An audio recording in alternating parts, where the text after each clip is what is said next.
Greetings. Glad to see you again once again. We have another great video to show you today. I've got Thomas here and I've got Dr. Massey here as well. But first of all, before we get started in any of this, I want to say thank you. Those of you who have donated, pressed the donate button and helped us out a little bit over here. We're trying to get more videos with injury on it to show you how to deal with that, and more videos about how you can take care of yourself. So I appreciate all of that. Thank you for the likes, the shares, and the comments. It really does mean a lot to all of us here. So back to what we're going to be doing today is Thomas has had an accident. He had a bicycle accident.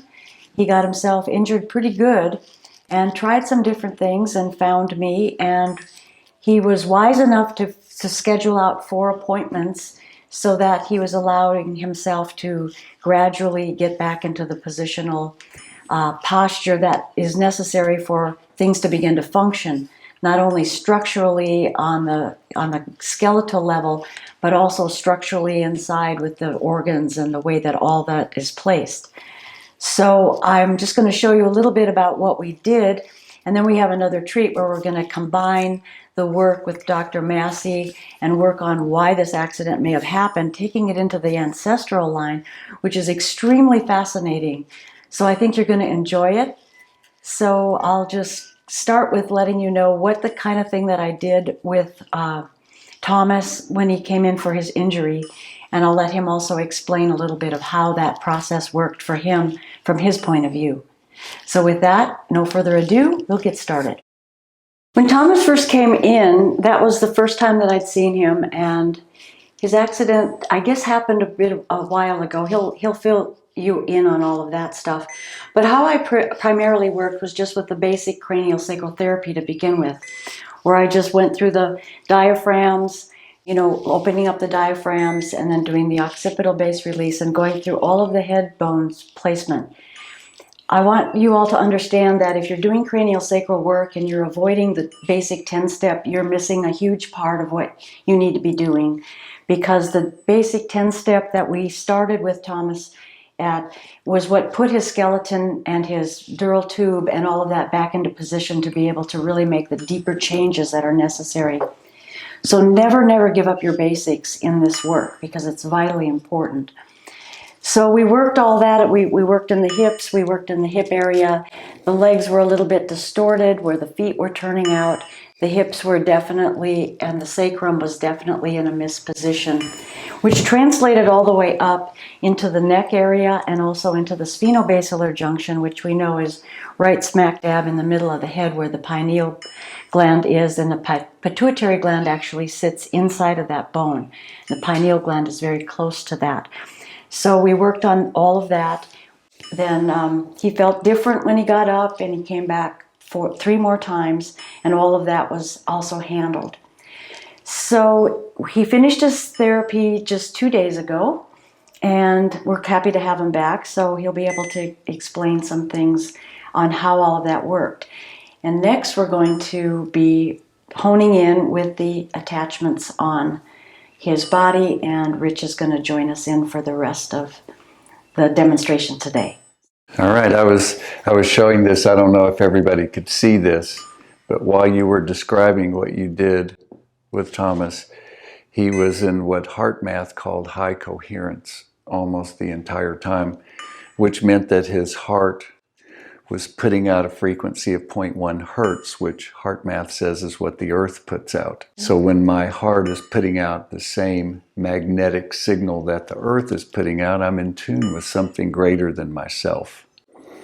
And he obviously had confidence in what you did, because as you were describing that, his heart really opened up and got into a nice coherence. So I always like to see that and show that. You can purchase these little EM wave tubes from the Institute of Heart Math. I get no money for telling you that. You can use these to journal, write letters to people, find out which parts of my own story are from the heart, coherent with the heart, and which ones are rehearsed mental stories that might lead me down a more troubling path. And I wanted to mention the part about accidents. So one of the things that was discovered by those who started doing the German New Medicine, and then there were some other folks who tuned into things. I believe the name of the man who found some of these was Mark Frechet. And it goes something like this. The subconscious brain of a person will carry information, of course, from their parents, but also in the family tree and their own personal life. So if I have an accident here at 19 years old and 5 months, that means whatever the conflict was that was either coming at me from the outside, which it doesn't sound like for him. He sounded like he was having a great day. Thomas and I already chatted about this. He's riding on a bike in Cozumel, Mexico.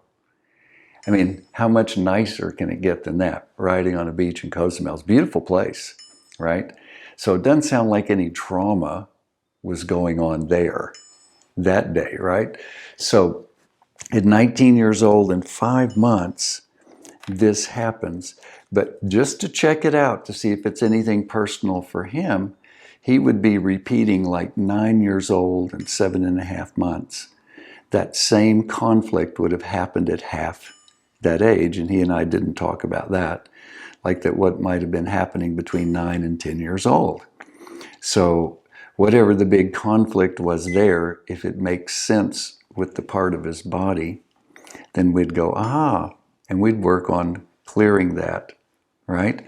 The same thing would have happened at about 4 years old and 10 months, because that's half again. So the brain keeps bringing things up in doubles, hoping that I will have more support or maturity and I can heal the conflict, right? That's what it wants to do. So remember, Dr. Hammer, the German New Medicine guy, mapped all this out with brain scans on 40,000 people. When an energy comes at me that's too overwhelming to bear, my brain will change it into something physical in my body. In this case, sent it to the pelvis. It can also be a memory arising from the inside. It's not something happening from the outside. It's an inherited memory. And it comes up from the inside and the brain goes, uh-oh, no, we can't feel this or we're going to split, right? The psyche will split. We can't have that. I tell you what we do. Let's just take this energy, pack it up, and send it to the pelvis. And then the pelvis will carry it until the conflict is recognized and cleared. Now, once that happens, the physical part can just turn back into energy. And then not only is it helpful for him, but for his descendants, for his parents, grandparents, aunts, and uncles, it goes backwards, apparently, from looking at family constellations. So that's why we're interested in this. And also, if there's something that happens at 19 years old and 5 months, it's going to repeat again at 38 years old and 10 months. And it gets stronger each time. So each time the brain has to send this to the body, it's going to get stronger. So you want to find out and clear it as soon as possible, because the next time, like the IRS comes and knocks at the door, it won't be as nice as the first time, right? It gets bigger each time until it's cleared. And then on this timeline, this is called the autonomy timeline. And I believe this is when Mark Frechet was the one that figured this out and didn't adhere to it and ended up having a very, very, very serious accident right on the timeline that he discovered. Because, I don't know, he just didn't clear it himself. He just saw it was coming and didn't do anything. So on this timeline, Thomas here was born in August of 94 and became independent at 21 years old. Now here's how the brain works. So, Gus has this nice camera here. I look at this nice camera, pupils of my eye are a certain size.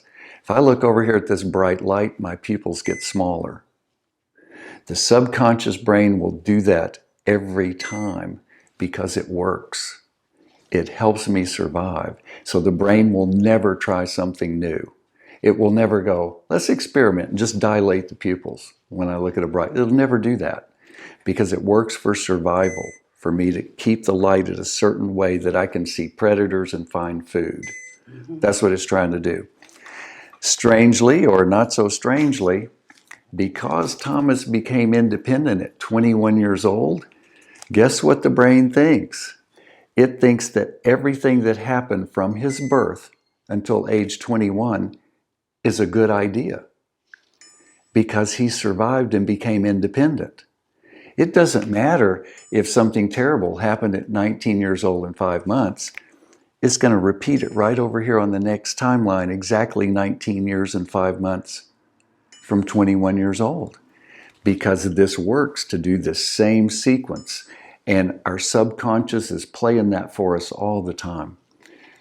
So it will never do anything new. And I haven't even asked him what kind of things happened over here at 9.5 and 4 and 5, which would have been related to some things. So in tying this part of the brain and all that, it's somewhat of an emotional, a somato-emotional type of release, recognition, all of that stuff. Oh, yes. So the structure, what I find is that the structure, when we go to the subtle anatomy and we pick up the structure and allow that to go back to the pattern that is the proper alignment, there is changes that are made through that structural construct that will affect changes that do happen with people's emotions and things like that.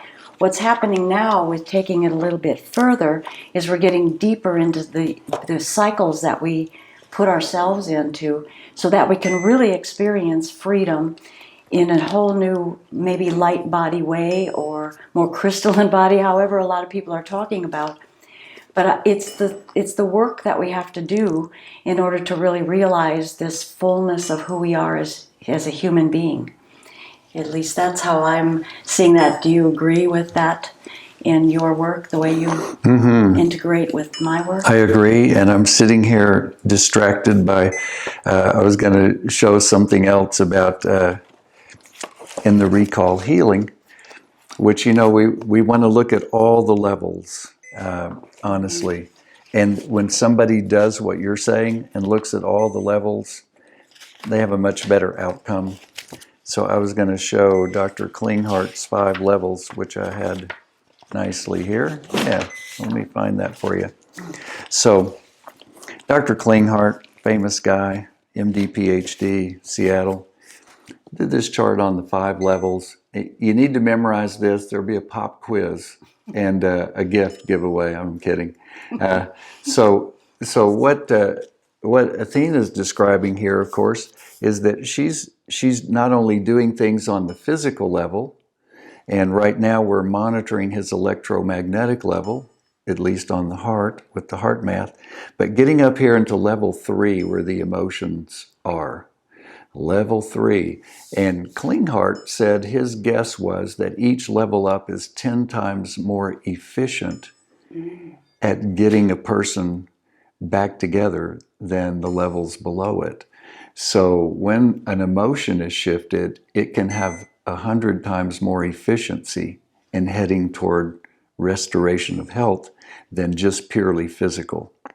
And that would take a physicality that is in the proper positioning and placement to really make that happen. I mean, it's all kind of like building, stacking blocks. If you have one block off, eventually you have to take them all off. So that physical energy or physical alignment would help that physical energy to come up to the higher emotional. Sure. And you don't even need to consciously do it because we saw when you talk, his heart goes into high coherence. You're carrying some energy with yourself that when you do the physical parts, you're already working on the other levels, whether you're even thinking about it or not, which is one of the nice things about having the heart monitor, that both people can actually see it happening. And when we're in high coherence like this, Thomas is actually, his subconscious is reprogramming and coming in alignment with his heart. which is a beautiful thing to see. So we did a little bit of a family tree a minute ago. And so in Thomas's family, he's a conception number 2. Now, conception numbers 2, 5, and 8 carry the same third of the family tree stories and beliefs, both the empowering beliefs and the limiting ones of numbers 2, 5, and 8. And anyone we share a name with, we also inherit their strong and limiting beliefs, right? And those will determine where the brain will send a conflict energy to, right? So if there's strong or limiting beliefs, and these will be limiting beliefs about the pelvis. Limiting beliefs about the pelvis, when they are inherited, the brain will tend to send those things back to the pelvis again because it did it before and everybody survived. So we're just going to keep doing that, right? Generationally, because it worked, right?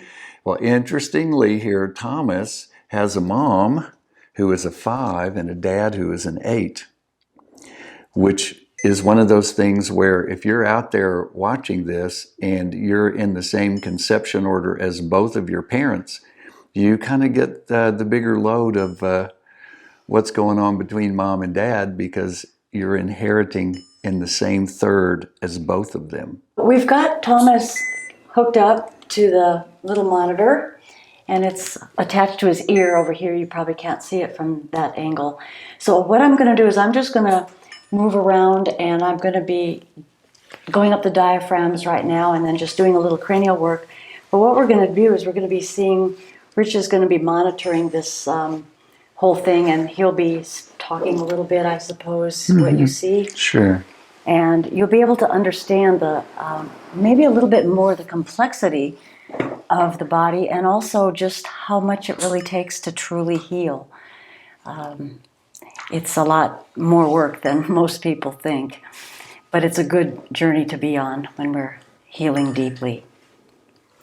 So I've got my hand back here on the sacral area between the SI joints, and I'm going to just rest my hand up here.